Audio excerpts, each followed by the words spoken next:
รอบชิงชนะเลิศนะครับฝ่ายจัดใจดีนะครับให้เข้าไปชมในสนาม2ได้แต่ขออนุญาตให้นั่งอยู่ในสนาม2นะครับไม่ให้นั่งอยู่นะครับขอบเส้นฝั่งสนาม3นะครับให้นั่งเกียร์ได้อยู่ในสนาม2นะครับแบ่งครึ่งกันเลยนะครับบุกกินน้ำเย็นด้วยท่านเอาเก้าอี้เข้าไปท่านเอาเก้าอี้ออกมาด้วยนะครับ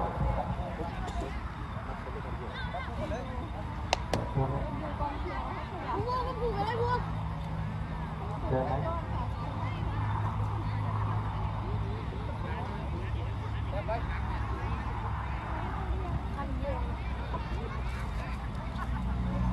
ไม่ต้องกระดานสนามนี้เขาเอา40นะครับสนาม40นะครับ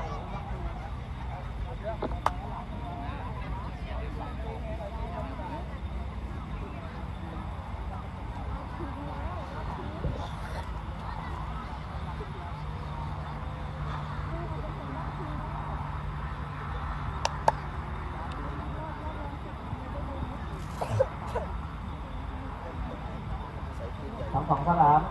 อีก6นาทีนะครับจะทำการแข่งขันพร้อมกันทั้ง2สนามนะครับ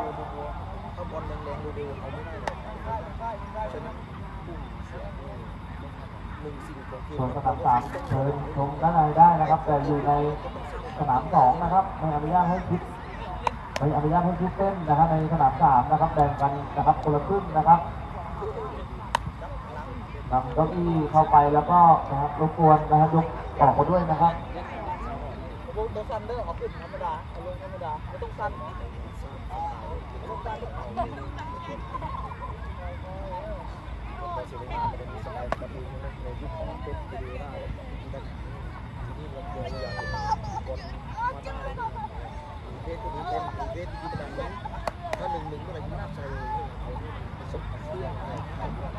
สบายดีท่านผู้ชม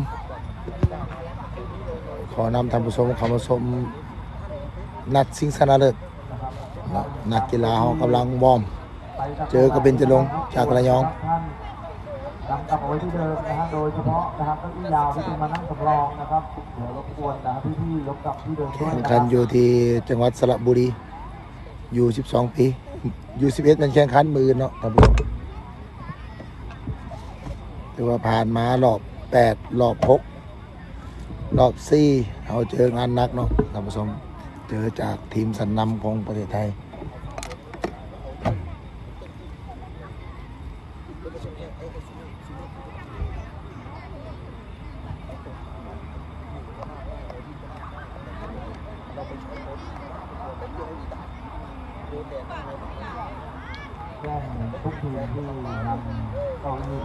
ฝากสมฝากแซ่นะท่านผู้ชมเนาะแซ่เข้าไปอีกประมาณ10 นาทีท่านผู้ชมการแข่งขันจะได้เริ่มขึ้นเชิญอาจารย์เซเป้บรรยายต่อก็ขอบใจท่านบุญมีลีมือกล้องถือว่าร่วมกันนะทางทีมงานมีเดียของมาสด้าเริ่มต้นทีวีเนาะจบเลยอาจารย์เลยทุกงานเนาะข้าพเจ้าและกับท่านบุญมีลีเจ้าของบริษัทบุญมีลีจำกัดผู้เดียวว่าร่วมกันในการไล่สดเอาละท่านผู้ชมนำพาท่านผู้ชมมาที่สนามเดินบ้านคุณซึกสระบุรีติดตามชมนัดชิงชนะเลิศท่านผู้ชมในรายการรุ่นอายุบ่เกิน12 ปีคุณซึกสระบุรีเอ็กซ้ายดับวิญญาณแข่งขันมื้อนี้ถือว่าเป็นมื้อชิงชนะเลิศเริ่มแข่งขันมาตั้งแต่พุ่นละเวลา 8:00 มาถึงมื้อนี้มาถึงเวลานี้ถือว่า 9:00 ปลาย 21:00 ปลายเนาะว่าเป็นนัดชิงชนะเลิศเป็นการโคจรมาพบกันระหว่างทีมอะคาเดมี่ของมาสด้า GBFC ฝูงนกฟีนิกซ์เนาะท่านผู้ชมเนาะพบกับทางทีมเบญจรงค์จากจังหวัดระยองท่านผู้ชมเบญจรงค์ทั้ง2ทีมที่ว่านอนอยู่ในกลุ่ม 4ท่านผู้ชมพบกันมาแล้ว1ครั้งเนาะในรอบแบ่งกลุ่ม 4ในนัดนั้นถือว่ามาสด้า GB เอาชนะมา4-2ถือว่าเป็นการโคจรเป็นการรีแมตช์ขึ้นใหม่เนาะพบกันในรอบคัดเลือกกลุ่ม 4ทางทีมมาสด้าเขาเอาชนะมา4-2นัดนี้เนาะโคจรมาพบกันในนัดชิงชนะเลิศมาตามนัดนะท่านผู้ชมเนาะเบญจรงค์จากจังหวัดระยองพบกับมาสด้า GB จากนครหลวงเวียงจันทร์สปปลาว มาตามนัดเนาะอยู่ในกลุ่มออฟเดตสุดท้ายก็มาโคจรมาพบกันในนัดซิงเนาะไปตามการคาดหมายของบรรดาเคจีอาจารย์บรรดานักวิเคราะห์เนาะสุดท้ายมาก็ได้เข้ามาซิงตามการคาดหมายตามการวิเคราะห์ของบรรดานักวิเคราะห์จอเกมเบนจรงค์จากจังหวัดระยองเนาะมีเฮดโค้ชก็คือมิสเตอร์เอเนตโค้ชจากประเทศกานาว่าเป็นผู้ฝึกสอนให้ครับทางเบนจรงค์อะคาเดมี่จากจังหวัดระยองมาไก่เนาะเช่นเดียวกับทีมของมาซาด้าจีบีเฮากับมาไก่กันมาจากนครหลวงวิงจันทร์สปปลาวส่วนทางเบนจรงค์ก็มาจากจังหวัดระยองประเทศไทยต่างฝ่ายต่างมาไก่มาเพื่อความมุ่งหวังอันเดียวกันก็คือแซมก็คือศาสนาแต่สิ่งสำคัญเป็นมิตรภาพความสามัคคีการพัฒนากีฬาดีมีวินัยใสสะอาดญาติได้ศาสนากีฬาคือการพัฒนากีฬาคือมิตรภาพกีฬาคือสุขภาพกีฬาคือการร่วมมือที่ดีเนาะคือการพัฒนาพวกเขามาร่วมกันพัฒนาน้ำกันเนาะลูกหลานท่านพัฒนาไปน้ำกันต่อยอดให้กับเจ้าก้าวไปสู่จุดมุ่งหวังเนาะผลสำเร็จก็คือได้ต่อยอดไปสู่ทีมชาติในอนาคตต่อไปเนาะแล้วก็สร้างแรงบันดาลใจให้กับเจ้าในการเล่นกีฬาบานเตะซึ่งเป็นกีฬายอดนิยมระดับโลกเนาะปูทางสร้างฝันให้กับเจ้าทั้งผู้ปกครองทั้งสตาฟทีมงานทั้งประธานสโมสรเนาะสร้างฝันให้กับเจ้าไปสู่ความฝันอันแห่งกล้าของเขาเจ้าเนาะเยาวชนคนรุ่นใหม่ว่ามักฮักกีฬาบานเตะสั่นต่อยอดให้กับเจ้าปูทางให้เจ้าเนาะเอาละกำลังจะเริ่มต้นการแข่งขันนัดชิงชนะเลิศU12ในรายการแข่งขันขุนศึกทรายดับวิญญาณท่านผู้ชมแข่งขันอยู่ที่สนามกีฬาขุนศึกสระบุรีจังหวัดสระบุรีประเทศไทยท่านผู้ชมนะรอท่าที่ตามชมนัดชิงชนะเลิศท่านผู้ชมมาเบิ่งรายชื่อนักกีฬาของทางอะคาเดมี่จากทางจังหวัดระยองเนาะก็คือทางเบญจรงค์ประกอบมีพิรวัตรหมายเลข48พวกสาประตูนัทพลหมายเลข49นนทพัฒน์หมายเลข64กวินหมายเลข59ศิลวิทย์หมายเลข63ธนกรหมายเลข55นกรหมายเลข57อิสริญานี่เป็นรายชื่อเบื้องต้นเนาะของนักกีฬาของอะคาเดมี่เบญจรงค์จากจังหวัดระยองและประธานหัวหน้าเจ้าของทีมเนาะเซียนองเบญจวรรณเซียนองเจ้าของทีมสโมสรอะคาเดมี่ของเบญจรงค์จากจังหวัดระยองและส่วนรายชื่อตัวจริงของมาซาด้าจีบีจากนครหลวงเวียงจันทร์สปปลาวกัปตันทีมได้แก่กัปตันมาร์ทเทพพระเนตรแก้วมณีวงศ์มีแฝดน้อยแฝดใหญ่หมายเลข17เนาะแฝดน้อยหมายเลข16แฝดใหญ่กองหลังมี JR ประกอบลำพงศวัสดิ์และก็เติ้ลโอ้เติ้ลถือว่าฟอร์มมาดีเนาะดันขึ้นมาจากสุดบี้เติ้ลถือว่าสู้ผลงานได้อย่างโดดเด่นเข้าตาแจ้งเกิดได้เนาะแล้วก็มีทางด้านประกอบลทางด้านอันนั้นประกอบลแซมเนาะแซมแล้วประตูก็ยังไว้วางใจให้กับทางอังเปาไซยุสอนอินลีเนาะเป็นผู้รักษาประตูมือหนึ่งนับถอยหลังเข้าสู่การแข่งขันกำลังจะเริ่มต้นกันท่านผู้ชมแต่ว่าจัดสุดใหญ่ทั้งคู่เลยเนาะพบกันมาแล้วครั้งหนึ่งในรอบคัดเลือกรอบแบ่งกลุ่มท่านผู้ชมในรอบแบ่งกลุ่ม4เนาะมาซาด้าจีบีเอาชนะเบญจรงค์มา4-2ถือว่าได้โอกาสล่างตาแล้วสำหรับทางเบญจรงค์จากระยองเอาละทีมไหนจะได้แชมป์แต่สิ่งที่แน่นอนเนาะทั้ง2ทีมได้เข้าไปเล่นในรอบชิงแชมป์ประเทศไทยเรียบร้อยแล้วเนาะจะแข่งขันในท้ายเดือนธันวาปี2025เนาะอยู่ที่สนามแห่งนี้นับถอยหลัง2 1เริ่มครับเอาละเริ่มต้นการแข่งขันเบญจรงค์ได้ไขบานก่อนบุกจากซ้ายหาขวาเสื้อสีเขียวส่วนสีฟ้าดำบุกจากขวาหาซ้ายก็คือมาซาด้าจีบีถึงเกมมาเปิดเกมเลยบอกว่าลายใหญ่ห้าเนาะพบกันมาแล้ว1ครั้งนี้ถือว่าเป็นครั้งที่2แล้วก็พบกันในนัดชิงชนะเลิศนัดแมตช์ฟีนัลเบญจรงค์ทันบอลจังหวะนี้เป็นบานทางกาบซ้าย ดักได้เจอาขึ้นมาให้กับกองกลางแชมป์กรรมการวิไลพันธ์เสียการของบานแชมป์ยังได้อยู่แชมป์ละ1-2ครับแฟดเอาแชมป์รุดไปจี้เข้าไปแชมป์วันนี้แชมป์โอกาสโอ้โหเสียโอกาสนิดนึงเสียจังหวะนิดนึงเนาะแล้วส่วนกับโตกับของทางด้านเบนจรงค์ยิงสวนเลยโอ้โห บอลซื้อประตูจ้ะ โอ้ออกประตูออกข้างประตูไป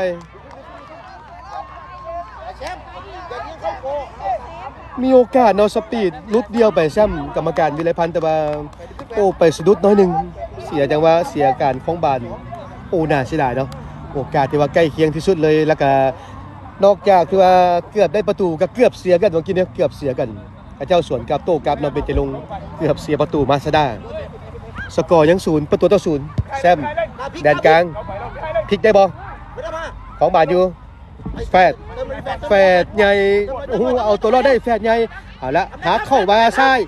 โอ้ยแฟดจังหวะนี้ยิงได้หรือเปล่าแฟดไหลมากับแฟดน้อยอุ้ย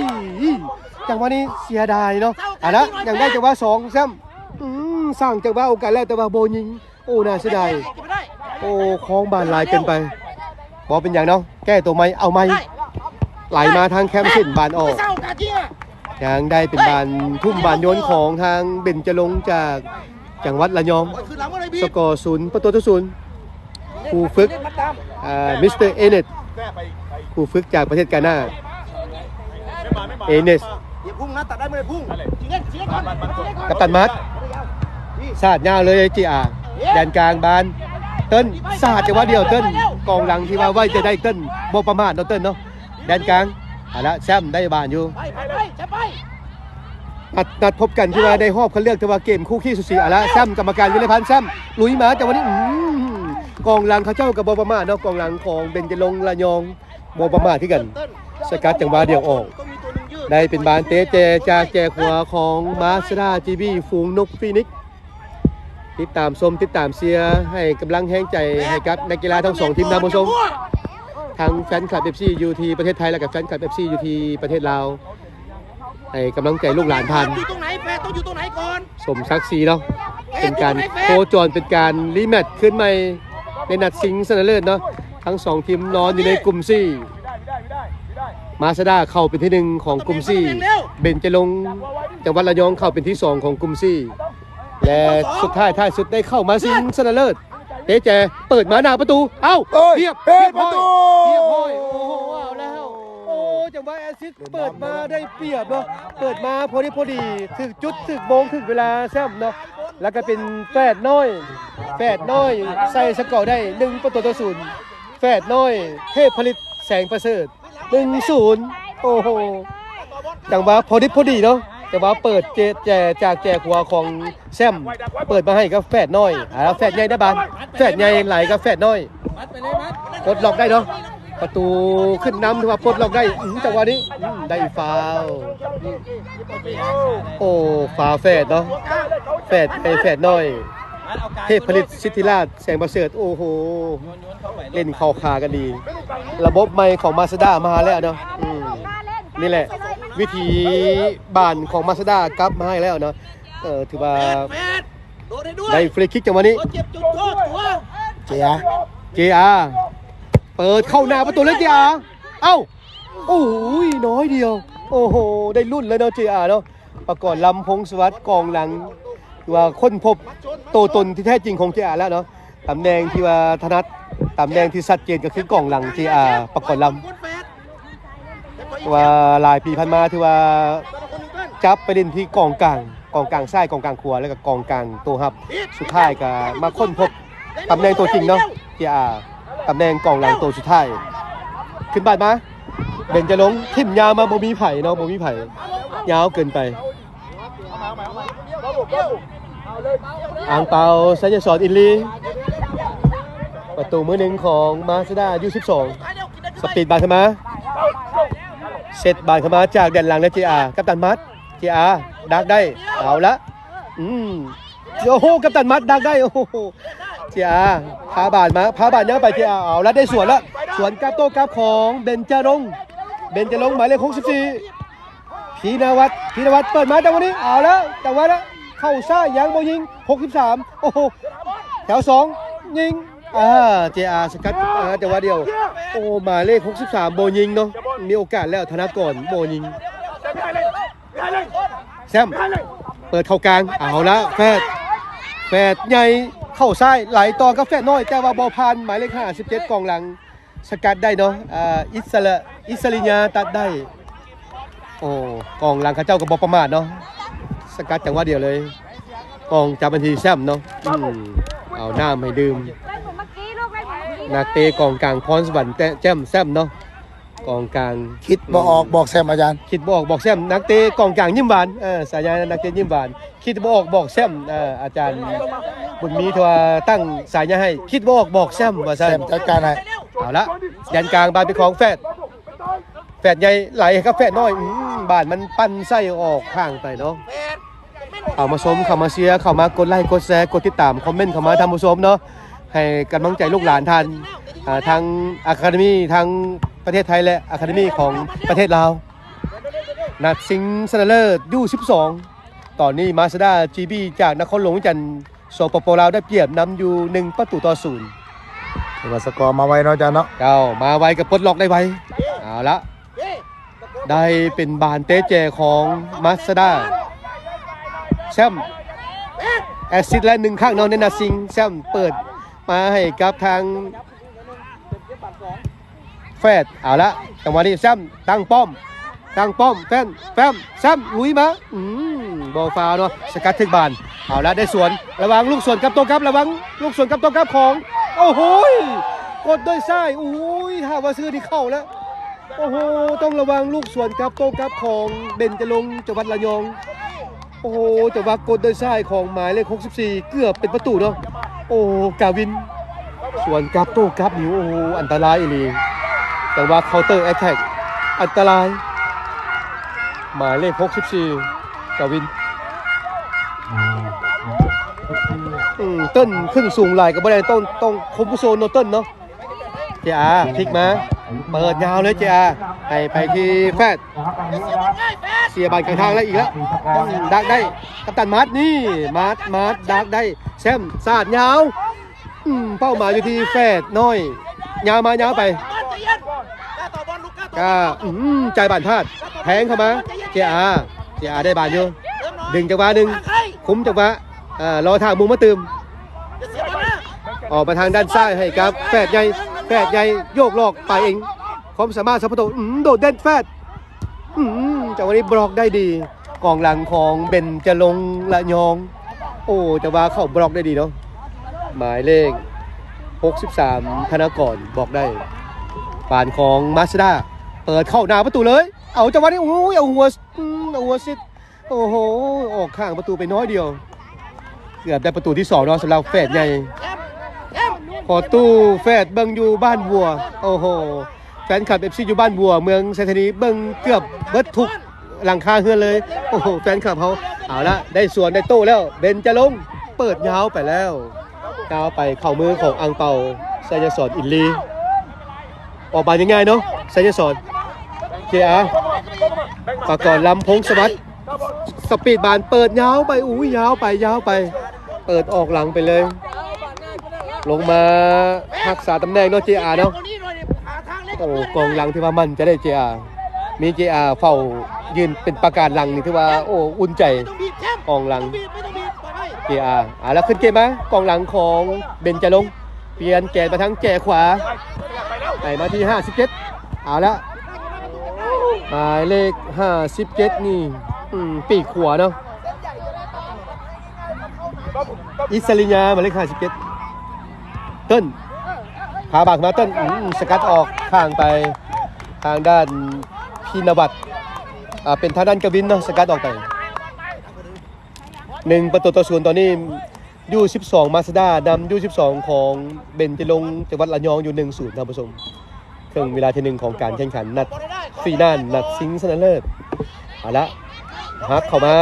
เปิดต่อเสียบาดง่ายเกินไปหรือเปล่าเอาละได้ส่วนได้โต้แล้วเบนจะลงจากจังหวัดระยองเบนจะลงไหลเอาทั้งแก่ซ้ายเอาละจังหวะนี้เดียวกันแล้วเปิดเข้ามาโอ้โหสกัดได้เข้ามาสกัดได้เนาะโอ้เข้ามาสัมผัสบานทมิตรเนาะโอ้ลักกี้สกัดบานได้ โอ้ต้องขอบใจลักกี้เนาะคือว่าสกัดบานช่วยเกมครับได้ดีลักกี้กองกลางพรสวัสดิ์อีกคนหนึ่งลักกี้เอาละเบนจะลงบุกโตเนืองตอนนี้ยิงเจียเซฟตัดได้มาทีแฟดน้อยสกัดได้โอ้โหยิงไปติดบล็อกยิงไปติดทางเจีย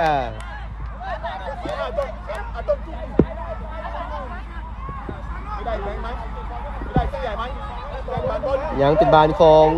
เบนจะลงโยกเข้าไปเนาะทางด้าน64กวินได้เป็นบานฟาวบานใหม่ครับเบนจิลงจังหวัดระยองไปแต่ว่านอกเขตโทษเนาะนอกเขตโทษกำแพงดีๆตั้งกำแพงดีๆฟรีคิกของเบนจิลงจังหวัดระยองหมายเลข53เนาะจะเป็นคนปั่นฟรีคิกเนาะ53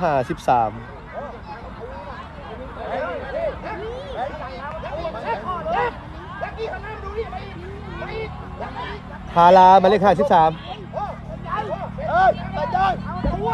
ฮาลาแล้วก็มี64เนาะกาวินกับฮาลาใครจะเป็นคนยิงใครจะเป็นคนปั่นฮาลากับกาวินจับแต่บังฟรีคิกฮาลากาวินฮาลาอัดโอ้ทุบออกมาซ้ำโอ้โหซุปเปอร์ซับโอ้โหต้องสมเสยพวกสาประตูโอ้โหอ่างเปาสยสอนอินลีโอ้ทุบออกมายืนถึงจุดถึงเวลาเนาะอ่างเปาแล้วสวนกับโต้กับของมาซาด้าจีบีฝูงนกฟีนี้เจ้า10ขึ้นมาแฟดพลิกมาของบานเดียวตอนนี้เจ้าเปิดเข้ากลาง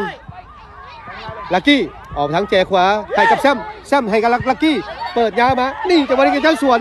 นี่เดี๋ยวมีกองหลัง2คนนี่ดักได้ต้องออกจังหวะเดียวเนาะต้นพลิกมาจังหวะนี้พาบานยาวไปแต่ว่าบ่มีปัญหาบ่เป็นปัญหาบานเข้าไปถึงพวกสาประตูอ่างเปาดึงจังหวะนึงขาดเวลาไปนำอ่างเปา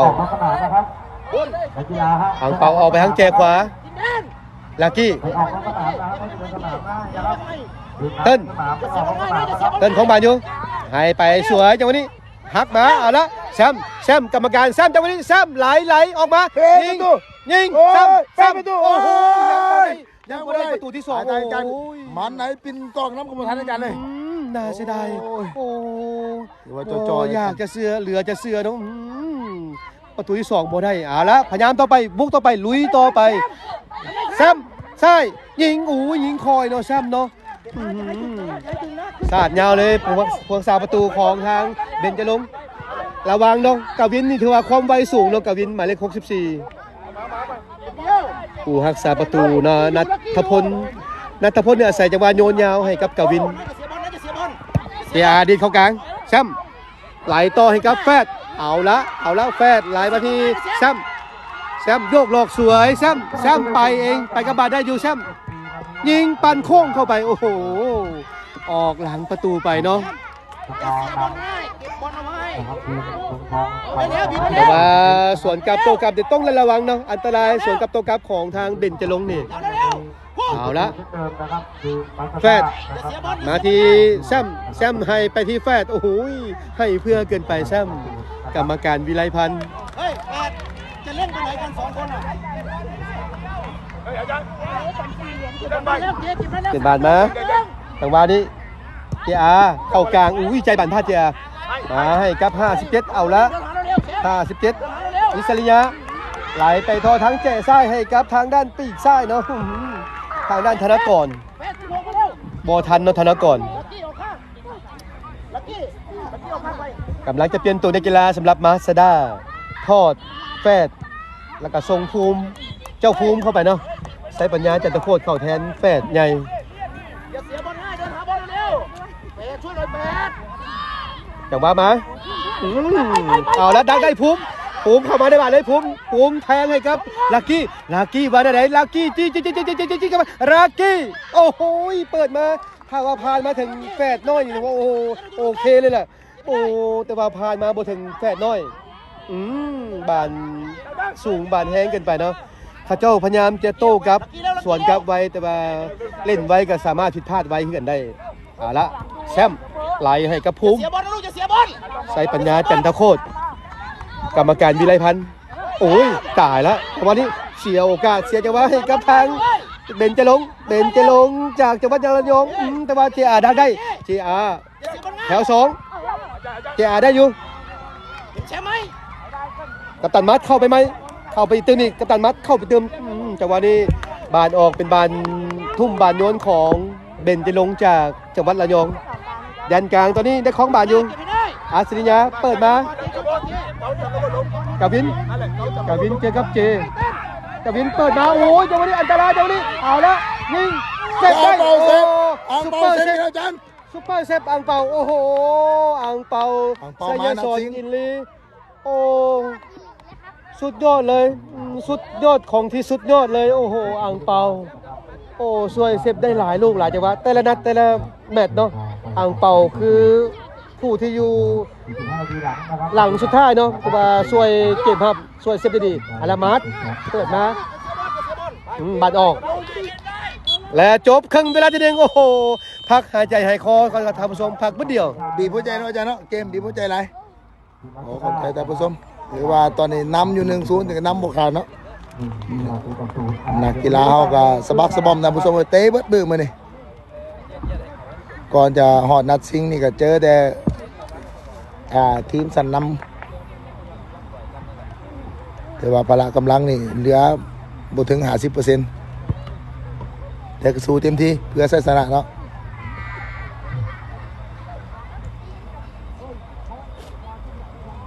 ว่ากองทัพไปเบิ่งผู้ชมทางบรรดาผู้ปกครองเนาะมานำกันเนาะปาโต้ห้านอาหารเยาวราชปาเต็งห้านใช้ปัญญามอเตอร์อยู่บ้านหนองแตงแล้วปาแสงทันแสงทองสุขาธรรมวงศ์เจ้าของบริษัท ST อสังหาริมทรัพย์ผู้ปกครองและก็สตาฟทีมงานแล้วยังมีปาแก้วเจ้าของห้านแก้วโคม่าเนาะห้านติดฟิล์มกล่องแสงแก้วโคม่าป่าแก้วโยธขอนี่อาจารย์สร้างแล้วก็มีทั้งพ่อรักรถเมล์สายเหนือเสียงคนพันพ่อรักนี่ทุกแคนสายเหนือเจ้ายังมีเจี๊ยบเด้เจี๊ยบมื้อนี้เพิ่นติดตามมาเสียลูกสายหัวแก้วโอแวนเพิ่นเจ้าเจี๊ยบมาสด้ากับตันมาเสียกับตันมาสเสียมาสด้ายังมีพ่อไอ้ลักกี้ติดตามพาลูกมาแข่งของลักกี้เนาะของแฟนคลับ FC เฮาถือว่ามาแน่นหนาพอสมควรเนาะเดินทางมาจากเลยนครหลวงวิจันทร์มาอยู่ที่เดินบานขุนซึกอยู่ที่จังหวัดสระบุรีท่านผู้ชมขอบใจแฟนคลับขอบใจ FC และท่านผู้ชมเด้ออยู่น้ำกันเนาะอยู่น้ำกันแต่ต้นจนจบบ่นี้จะกันขอบใจหลายขอบใจแฟนคลับเนาะท่านผู้ชมขอบใจหลายเนาะมาร่วมเป็นส่วนหนึ่งของครอบครัวมาสด้าท่านผู้ชมเนาะเข้ามาแล้วถือว่าจะได้เข้ามาเป็นสมาชิกเนาะจะได้สิทธิพิเศษอย่างหลวงหลายเนาะจากทางมาสด้า GB เนาะขอเชิญทุกท่านมาเป็นส่วนร่วมมาเป็นครอบครัวเดียวกันของมาสด้า GB ท่านผู้ชมเนาะขอบใจหลายแล้วก็เฟส2เวลาที่เขาได้บอลเขาชิดหลังเรื่องไหมนี่คือภาพบรรยากาศสดๆนี่ก็เป็นกองเชียร์ของกองเชียร์ของทางเบญจรงค์จากจังหวัดระยองเนาะมาเชียร์กันมาหลายกันนะกองเชียร์ของเบญจรงค์จังหวัดระยองครับเกมแก้เกมเนาะโค้ชเอเนสfrom Ghana โค้ชเอเนสแต่ทางทีมงานมีเดียของเบญจรงค์กันไล่สดกันเนาะมือไล่สดนี่สู้มือเด้อนี่มือกล้องไล่สดของทางเบญจรงค์จังหวัดระยองต่างทีมต่างฝ่ายต่างไล่สดเนาะเพื่อเอาภาพบรรยากาศเพื่อไปฝากไปต้อนแฟนคลับอยู่ทางบ้านเนาะศึกษาหาประโยชน์กับเกมแข่งขันในนัดชิงเนาะเบิ่งว่าจะเป็นยังไงเนาะตอนนี้จบครึ่งเวลาที่1มาสด้าจากสปป.ลาวยังนำเบญจรงค์จังหวัดระยองจากประเทศไทย1-0เนาะครับเข้าสู่ครึ่งเวลาที่2เกมจะมันเกมจะเป็นยังไงติดตามกันต่อไป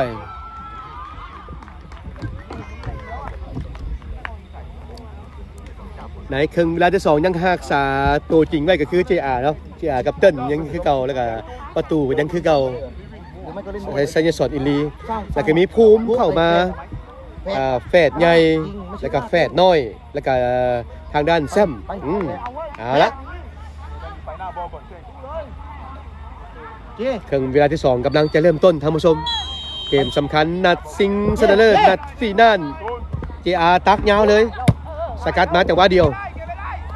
แดนกลางกาลิ่นบาลอยโอ้ร้องซองไก่ร้องเอาแถว2แฝดน้อยได้ของบายุแฝดน้อยมาทีแฝดใหญ่ไหลมาให้ครับแซมยิงไก่ไปเข้ามือของผู้สาประตูนัทพลสาดยาวเลยบอลซาดนัทพลสาดยาวมาเลยกรรมการยังบอกว่ายังผู้เล่นของทางเด่นจะลงใส่มือแต่ว่ากรรมการยังปล่อยเด่นปล่อยเกมแบบนั้นต่อไปเป็นบาดมาพีนวัตจังหวะนี้กวิน มาเดินมาเร็ว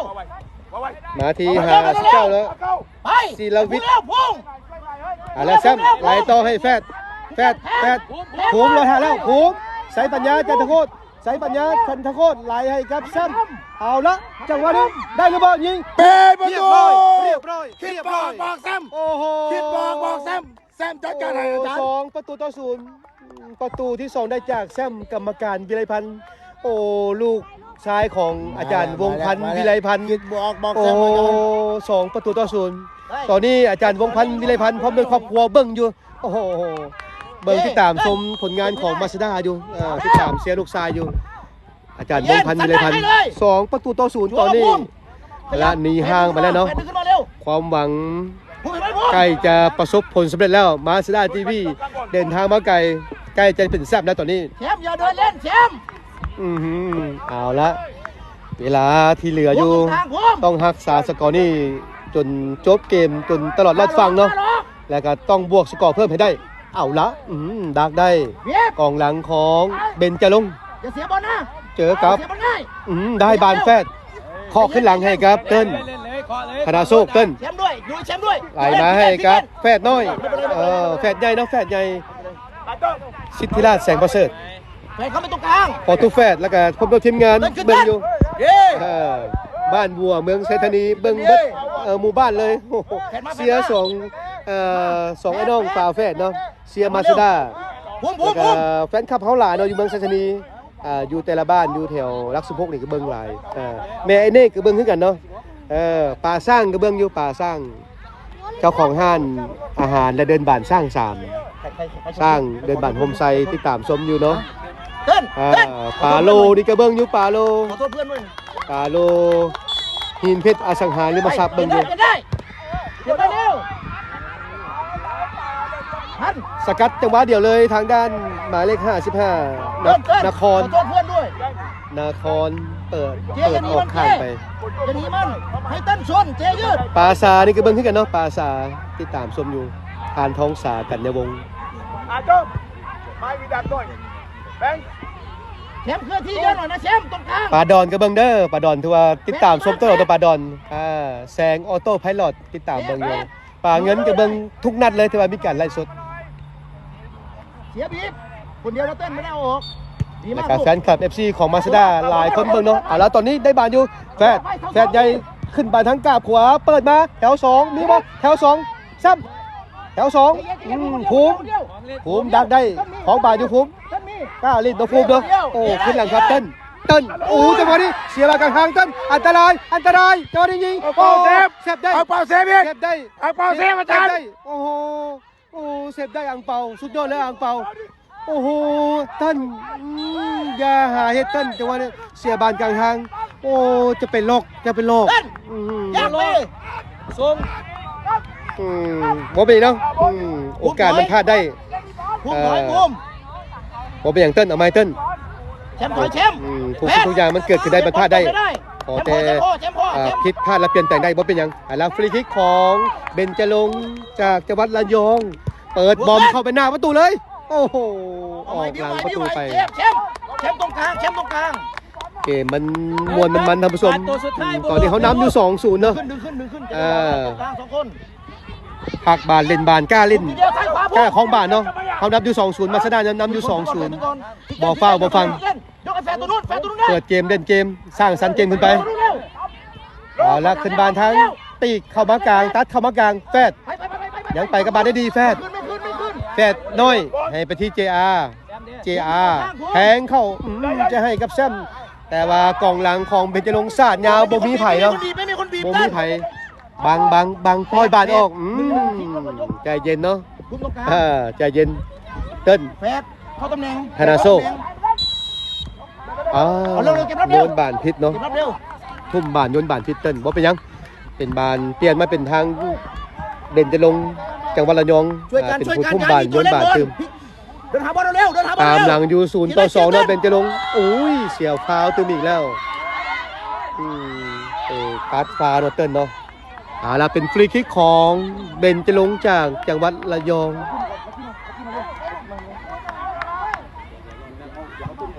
แล้วเอาแชมป์ไปเล่นกันรุ่นเรามาเล่นกันนี้ได้ปุ๊บ ละจับตาเบิ่งฟรีคิกเนาะหมายเลข55นครเฮ้ยบัวแตกเด้อก ำแพง3คนเนาะกำแพงต้องแน่นหนาเนาะกำแพงของมาสลา ห้ามโดดยืนซื่อๆเลย ฝูงนกฟีนิกซ์นครจะเป็นผู้ยิงฟรีคิกลูกนี้จับตาเบิ่งฟรีคิกของเบญจรงค์จังหวัดระยองเบญจรงค์อัดติดกำแพง เดินหาบอลเร็ว แถว2ยิงติดกำแพงติดบล็อกอีกนครโอ้โห ทีบอลเร็วทีบอล สาดเข้าไปเอาละจังหวะนี้กลับตัวโอ้โห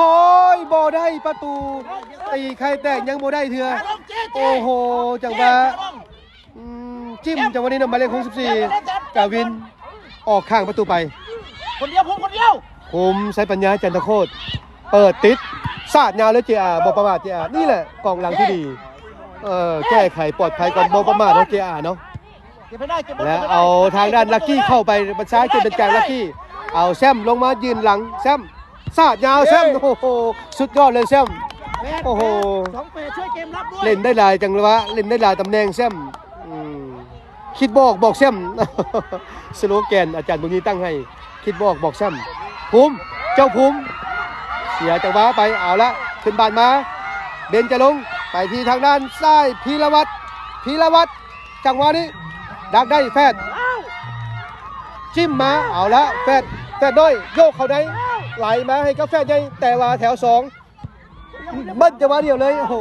ลักกี้แฟดเอาบานลงดินได้แฟดซ่ากล้าเล่นแฟดเอาละแฟดจังหวะนี้จิ้มจังหวะนี้โอ้โหกรรมการบ่ได้ว่าอย่างJRจังหวะ2เก็บจังหวะ2ได้JRโอ้ JR นิ่งเนาะJRเนาะJRแล้วก็แซมถือว่านิ่งหลายโอ้มีผู้เล่นของมาสด้าเจ็บอยู่โค้ชตะวันปฐมพยาบาลขอบใจท่านผู้ชมขอบใจเนาะที่ว่ากดไลค์กดแชร์ให้ขอบใจหลายๆเด้อส่วนคอมเมนต์นี่ถือว่าตอบหลังไมค์เนาะตอบหลังไมค์เด้อ โอ้บีหัวใจเลยจ้ะ เจ้า สูสี 2-0แต่ว่าก็ลงอกใจไปเด้ว่า 2-0 แล้วเวลาก็คอยเบิดไปแล้วเปลี่ยนสำรองเข้าไปเนาะเป็นจะลงทรงสำรองมาเลข60เข้ามา อาจารย์บอกว่าอะไร ได้บอล ลุกขึ้นมาได้แล้วแฝดใหญ่เนาะแฟดโอ้สองไอ้น้องฝาแฝดที่ว่าตำแหน่งปีกซ้ายปีกขวาที่ว่ามีบทบาทโดดเด่นเนาะโอ้โหและทุกคนต้องยอมรับสมเสยทุกคนเล่นได้ดีโอ้กล้าเล่นกล้าตัดสินใจกล้าแลกกล้าเสี่ยงเจ็บเนาะทางด้านหมายเลข5ลักกี้บัตรเหลืองเลยผู้เล่นของทางด้านเบญจรงค์หมายเลข53ได้บัตรเหลืองพาราเนาะหมายเลข53เกมถือว่าเวลาก็ผ่านไปเรื่อยๆเอาละตอนนี้ถือว่ายับโจ้เข้าสู่เส้นชัยยับโจ้เข้าสู่วาทีแชมป์แล้วเนาะ VR The Champion ใกล้แล้วใกล้เข้ามาแล้วเนาะมาสดาทีวี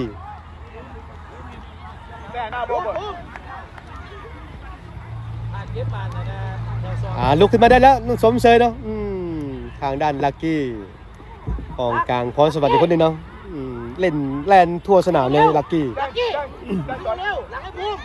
เอาละได้ฟรีคิกของมาสด้าจีบีแซมเป็นนักเตะคนหนึ่งที่ว่ายิงฟรีคิกยิงไกลได้ดีแซมลูกปั่นโค้งๆของเขานี่ที่ว่าสร้างความกดดันกับคู่ต่อสู้หลายทีมหลายทัวร์นาเมนต์แล้วลูกยิงฟรีคิกของแซมกรรมการวิไลพันธ์แซมปั่นโค้งๆเข้าไปปั่นโค้ง จังหวะนี้ซ้ำทันหรือเปล่าแฝดน้อยแฝดใหญ่ได้หรือเปล่าไหลมาไอ้กระพุ่มใส่ปัญญาจันทโคตรใส่ปัญญายิงยิงไปติด ขยับระบอลขยับระบอล ปล่อยบานออกแซมสลาดหลายแซม ลักกี้หา นักเตะสารพัดตำแหน่งเนาะนักเตะสารพัดประโยชน์แซมกรรมการวิไลพันธ์เล่นกลางได้เล่นหน้าได้ลงมายืนหลังก็ได้แซมโยกเข้าไปแซมภูมิเอาบาดได้ภูมิอันละโยกมาเอาแฟดเสียฟาวบ่เป็นไงเนาะถอยไปแท็กโซนไปตั้งรับ ลักกี้ลูกเก็บบอลตก ลงขึ้นลงพร้อมๆกัน ลักกี้กับภูมิเก็บบอลตก เนี่ยคือระบบใหม่ของมาสด้าวิธีบาน ลักกี้เก็บบอลตก สมัยใหม่ของมาสด้ามาแล้ว เฟส นำอยู่2ประตูต่อ0ท่านผู้ชมเวลากับผ่านไปเรื่อยๆเนาะนัดชิงชนะเลิศรายการขุนศึก ตัวหนึงลงไปเล่นกับภูมิ ไปต่อไปขึ้นมาเล่น จัดแข่งขันอยู่ที่จังหวัดสระบุรีเอาละขึ้นมาลักกี้ ไม่เป็นไร บ่มีอย่างเนาะปล่อยบานออกไป ไปซิ่งเอาบานขึ้นมา 3 คนนะ ถึง ภูมิเฟสลักกี้ รายการแข่งขันบาเตเยาวชนรุ่นอายุบ่เกิน12 ปีนัดชิงเนาะขุนศึกสระบุรีเอ็กไซดับวิญญาณโอ้โหกำลังจะเป็นแซมนมาสด้าเนาะเอาละทุกคนความเสียร์ส่งแห้งใจมาเสียลูกหลานทานมาสด้าจีบีขุงนกฟินิกซ์ตอนนี้บีบขึ้นมาโอ้ได้ฟาวล์เบนจะลงจากจังหวัดระยองได้ฟาวล์ขอโทษขออภัยกันเนาะจังหวะนี้กรรมการเป้าเป็นบานไม้บานฟาวล์ให้ครับเบนจะลงจากจังหวัดระยองได้ลูกไหมได้แดนของทางมาสด้าทาราจะเป็นคนเปิดฟรีคิกหมายเลข53ทารา เฮ้ยโดดหน่อยนึง ลักกี้ โดด ลักกี้มาอีกเอาพอเลยสิลักกี้พอ ฟรีคิกของเบนจะลง 9-1ลักกี้มาอีก9-1 ทาราหมายเลข โดด 53ยิงเลยระบบอัดเต็มคอล่อเต็มแข้งแต่ว่าไปติดบล็อกติดกำแพงของมาสด้ายังเป็นบานของเบนจะลงยิงไปทัดทางภูมิเนาะออกได้เป็นบานเตเจจากแจซ้ายของเบนจะลงจังหวัดระยองออกบานไว้เล่นบานสั้นเบนจะลงพลิกมาเอาได้ฟาวล์โอ้จุดโทษโอ้โหเสียจุดโทษให้ครับเบนจะลงโอ้โห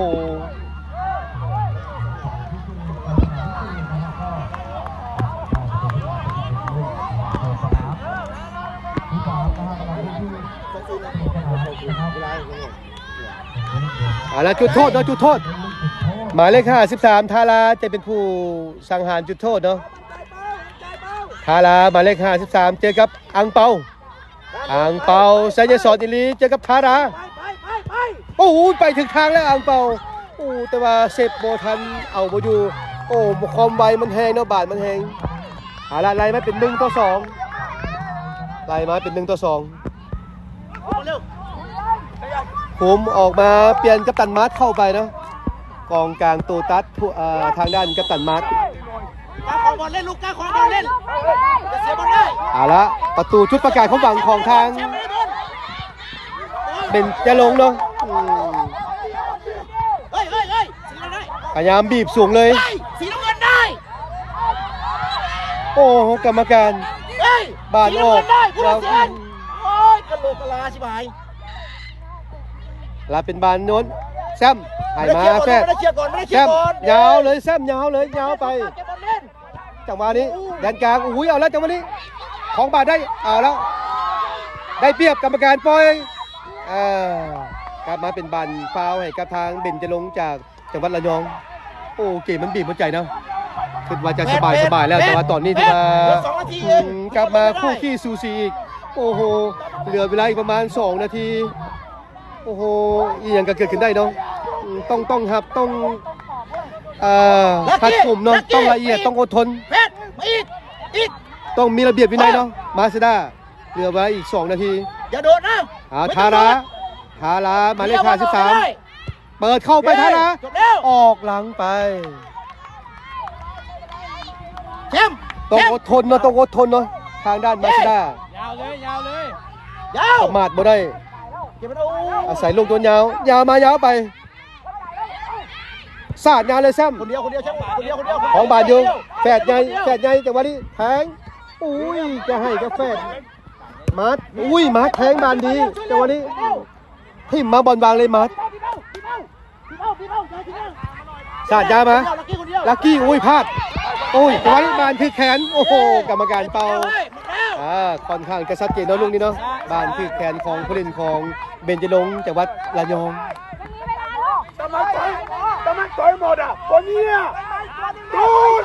แซมกรรมการวิไลพันธ์แซมเปิดเข้ามาหน้าประตูเลยพุ่งมาซ้ำ เป็นประตูเรียบ โอ้ยยังบ่ได้โอ้โหแฝดใหญ่แล้วสวนกลับตัวกลับมาจังหวะนี้สกัดได้ลักกี้โอ้มีสุกเข้าทางเขาแล้วเข้าทางเนาะกองหลังของเบญจรงค์ไปพลาดเองเนาะไปซุกหลังคู่ต่อสู้ซุกหลังของนักเตะของมาสด้าได้เป็นบานไม้บานฟาวให้กับมาสด้าจีบีน้ำอยู่2ประตูต่อ1โอ้เกมมันคู่ขี้สูสีเกมมันบีบหัวใจท่านผู้ชมบีบหัวใจนักกีฬาบีบหัวใจแฟนคลับบีบหัวใจ FC เอาละความหวังอยู่ที่ฟลิกคิกตรงนี้แซมเป็นนักเตะที่ว่าปั่นโค้งได้ดีแซมนักเตะยิ้มหวานแซมปั่นโค้งเข้าไปแซมโอ้ยข้ามคานไปน้อยเดียวโอ้น้อยเดียวท่านผู้ชมเวลาที่เหลืออยู่เนาะเอาใจช่วยนักกีฬาของมาสด้าจีบีพบกับเบญจรงค์จากจังหวัดระยองแดนกลางเบญจรงค์ยาวมาจังหวะนี้เปิดยาวมาบางทางบาดได้ดีไซยศรอินลีอ่างเปานี่มีไอดอลเป็นพวกสาวประตูอดีตทีมชาติไทยกวินธรรมสัจจนันท์และอดีตประตูทีมชาติลาวก็คืออาจารย์สุริวัลเซินวิไลอ่างเปาตั้งเตะจากหน้าประตูเจอาสาดยาวเลยเจอาโอ้แต่วันนี้กรรมการปล่อยเกมดำเนินต่อไปดักได้อ่านออกเบอร์เว สุด ลา ท้ายสุดจบการแข่งขันโอ้โหสิ้นสุดการแข่งขันฝันเป็นจริงเนาะยังรักษามาตรฐานได้ดีสำหรับมหาสด้า GBFC U12 จบเกมเอาชนะ U12 ของเบญจรงค์จากจังหวัดระยอง2ประตูต่อ1โอ้โหสมเสยดันด้นมาไก่มาเอาแซมถือว่าประสบผลสำเร็จเนาะขอบใจปาซิ่งทานทิพเดชแก้วมณีวงศ์ประธานสโมสรนำน้องๆลูกๆหลานๆมาแข่งขันมาหาประสบการณ์มาสร้างความฝันมาตามล่าหาฝันเนาะคนฟ้าโคดาวสร้างสมประสบการณ์ไปได้แซมรายการอยู่ที่จังหวัดสระบุรีเนาะขอบใจท่านผู้ชมขอบใจ FC เนาะถ้าบ่มี FC พวกเขาบ่มีมื้อนี้เนาะที่ว่าให้ชมให้เชียร์ที่ว่าให้กำลังใจในกีฬามาโดยตลอดเนาะ FC จากทางมาสด้าทีวีเนาะแล้วท่านบุญมีสืบต่อเก็บภาพบรรยากาศอยู่ในสนามเลยเนาะ ขอบใจแห้งชมขอบใจแห้งเสียขอบใจแห้งเสีย ขอบคุณครับขอบคุณนะฮะสิ่งที่อาจารย์รบกวน ขอบใจท่านผู้ชมที่สวยสมสวยแซ่โอ้ดีใจแล้วท่านผู้ชมเลยเกือบบ่รอด2-1หรือว่าเกมมันคู่ขี้สูสีเนาะดีหัวใจนัดชิงชนะเลิศออกทางอะไรก็ได้บานหน่วยกลมๆขอบใจท่านผู้ชมเขาจะปิดไลฟ์สดไปเพียงเท่านี้เนาะถือว่าแซมสนามที่1นี่กลับประเทศลาวไปอยู่กับมาสด้าขอบใจได้หลายท่านผู้ชม ก็ฝากสนามนะฮะที่สระบุรีด้วยนะครับแล้วก็นะครับเพจสนามที่สระบุรีนะครับรูปสวยๆอยู่ในเพจนะครับไปเลือกชมกันได้นะครับไปเลือกนะครับดึงรูปกันได้นะครับผม เป็นผู้ที่มอบคันให้เราท่านผู้ชมเนาะเขาสิมาต่ออยู่การมอบเหรียญรางวัลเนาะแซมสนามที่1แซมสบายดีเด้อลูกแซมเฮ็ดได้คิดบ่ออกบอกแซมลักกี้ลูกสบายดีนะเจียแฟนลูกเก่งไหนลูก นักกีฬาของท่านไหวนะครับไปรับรางวัล แฟนน้อย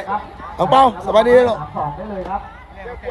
อยุธยาลูกอยุธยาชุเนียครับลูกไปนะครับไปที่สนาม2ได้เลยครับไปรับรางวัลได้เลยครับไปยืนเส้นที่สายรอตรงนั้นได้เลยครับ หัวใจนักสู้กันที่นี่แหละ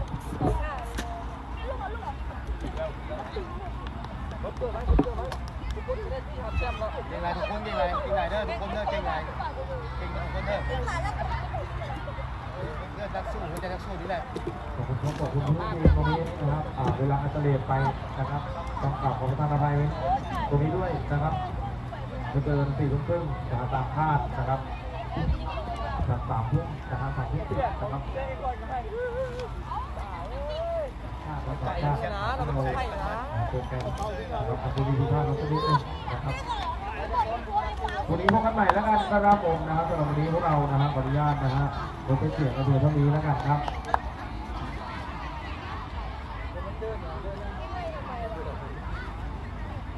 กินน้ำไปด้วยน้ำอะไรกินน้ำอะไรย่างกินน้ำอะไรย่างน้ำใส่ลงกินน้ำไปเอาไปเพื่อนที่ทำใจเป็นตัว แล้วจะกินน้ำไหม กินน้ำจะน้อยนึง แย่ใส่เกลือลงไหมเราจะใส่แย่ใส่เกลือลงไหมเอาเขาได้ไม้ออกไม่ยังบุบก็ได้รางวัลไม้ออก นี่ประธานสิงห์ยิ้มแป้นอยู่สมหวังสมว่าขี่รถมาไกล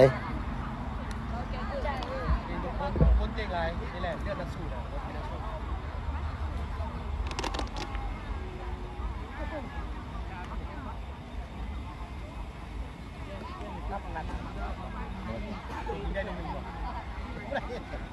สู้ เกือบจะรับแต่กลับไม่ได้อังเปาเกือบจะรับแต่กลับไม่ได้ อังเปานี่เยอะกว่าโบราณเลยคอมเมนต์เลยตัวจะเปาอังเปาจะก่อน เด็กนอนดีจะร้องปาร์ตี้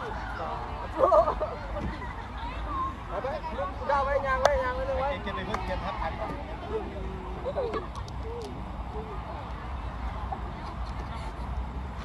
ดาวปะได้เนื้อได้แล้วกินนะครับผัดไปจะเตะตะเปล็ดเนื้อมันไปกูดาวครับดาวเลยดาวไว้ไปบอกว่าเดี๋ยววันอาจารย์ตอนนี้บอกใช่ก็ได้บอกดาว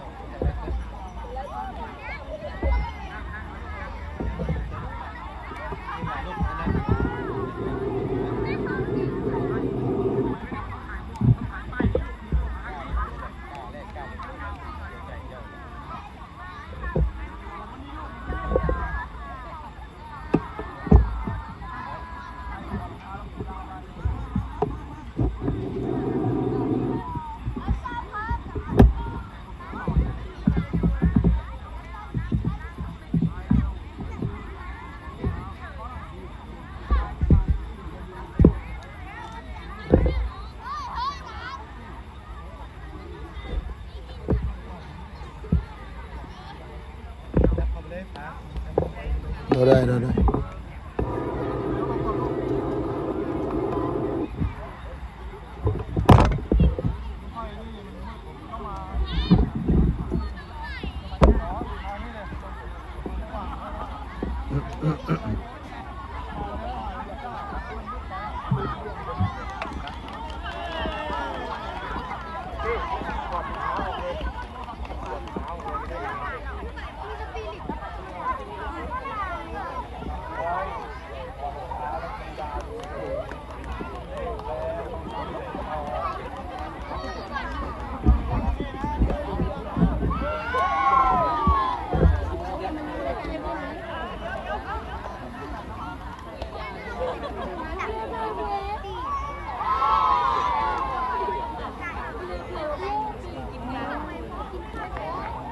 ตาดึง thank you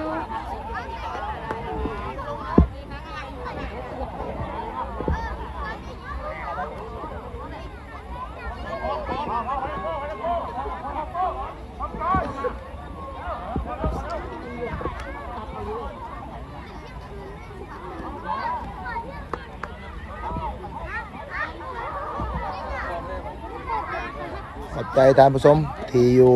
นำพวกเขาแต่ต้นจนจบเนาะที่เป็นแห่งเสียแห่งใจให้ลูกหลานเราฮึดเลยสู้จนสามารถคว้าเอาแชมป์กลับประเทศลาวเนาะแต่ว่าลูกหลานเราเฮ็ดเต็มที่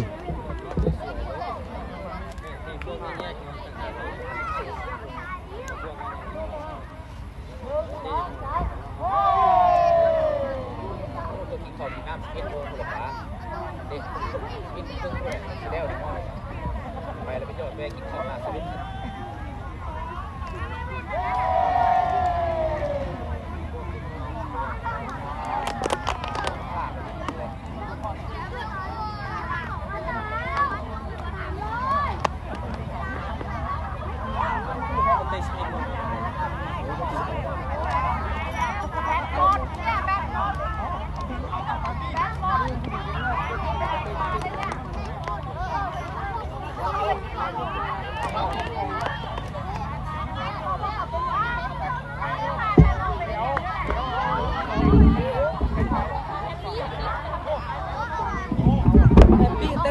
ไม่ครับพี่เจ็บใส่ทันไหมทันได้ไง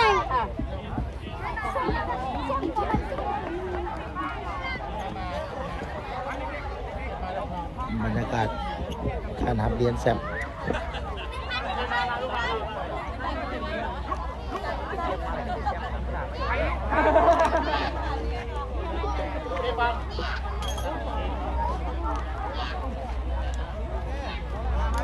มันคืออยากแบบตำๆลงทีเนี่ยมันเห็นอะไรมั้งมันเห็นคำนั้นเราโบได้พูดมาอยู่สาม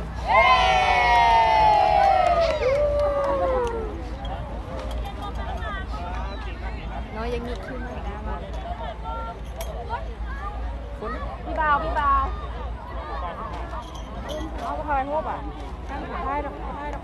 เอาทายไป เข้าใจท่านผู้ชมเอาสิพักไลฟ์สดไปเพียงแค่นี้แล้วเนาะท่านผู้ชมเนาะขอฝากแหงใจอีกมื้ออื่นเช้าสมเสียอยู่11เฮาขอขอบใจท่านผู้ชมหลายๆขอบใจที่เป็นส่วนหนึ่งของ